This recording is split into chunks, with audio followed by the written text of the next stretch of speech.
up from it. We gotta get you the fuck out of Dodge, man. We're going to Vegas tonight. What are you talking about, Vegas? Vegas, baby, Vegas. Hey, welcome back, subscribers, and those new people stopping by for the first time.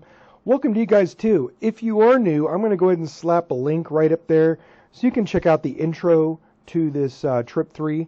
It'll give you a breakdown of why I developed it, all that other stuff behind that. And if you want to skip all my narrative in the beginning, which just talks about, my own thoughts and beliefs, then you could just skip to the last, I think it's roughly 7 minutes, of that, and follow it through, and it'll show you how to start off with a very low bankroll, and that way it'll get you up to speed with what I'm doing with this very extremely simple strategy that a 10-year-old could do. I taught my nephew, and he's making money, and he's like, Uncle Alan, this is too easy. I said, well, it's fun, isn't it? He said, yeah, I'm making money. I said, well, that's the whole idea behind it. And he said, okay. So anyway, I'm going to carry on with this on a Tuesday night. Excuse me.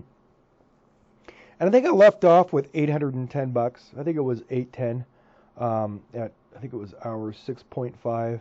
And I had some spare minutes. I thought I'd just sit down really quick and bust one out and see what I could come up with. My goal is $1,000, and when I go, my whole first objective before I start getting crazy with my betting or anything is keeping it conservative, being happy with the money I'm winning because it is quite effective.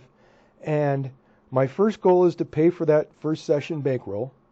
My second goal is to go ahead and to pay for my trip. Now, if you didn't want to go through all of that, you could have increased much earlier after you were up a couple $100, and you could have played it varying different ways. You could just simply start off by capping off the 6 and the 8, or you could just go ahead and make it 34 inside instead of 22 inside by capping off the 5 and the 9, so you could profit more when that 5 and 9 hits. And I've done that in the past, and I actually kind of like that very much indeed. Or you could have switched right away to your 10s, followed by 40s or 160 inside, 166. For a total of, I think, $350 bankroll. So, with that in mind, let's hit the casino, guys. I want to make my 1,000 before I start playing around with what I'm going to be doing. All right, sit tight.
Okay, there we have it. I would roughly say 15 to 20 minutes. I would have made my $104, which generally happens because it's a roll every 30 seconds on the Bubble Craps machine. And this was a really great video because it showed you the success that it had on a very choppy table. So, you know, you get to the top tier, you lay out your bottom tier of your inside bets, and then all of a sudden, bam, it hits a 7. You go through the recovery. So that's it was a nice demonstration of how this works out also on a very choppy table. All right, so with that in mind, I'm going to bring this video to a little bit of a close here. I am now up to, I'll call it $910. I don't care about the change. 910 sounds good to me, and I'll keep track of everything. So this will conclude hour 6.5, I think it is. Maybe I'm moving into hour number 7. So my guess in the very beginning is I would have been able to make about $1,000 roughly in 8 hours for that first day, which is going to take care of all of my trip expenses, take care of everything else. And I want to go ahead and make just a little bit more money on top of that on my second day before I completely lock up all of my expenses so I can come back to Las Vegas or wherever I'm going and do it all over again. So for that case, I'm going to need probably another $340 on top of that, and I will take care of that on the second day. And then I will just, rip and roar with it and have some fun. And that way, in the end, I know my trip is paid for, and everything after that is pure entertainment and making money from there. All right, so with that in mind, hey, I'm going to bring this to a close, like I said about a minute ago. And I will say this, and that is choppy, which is Thai. That means best of luck to you. Hey, you guys, take it easy now.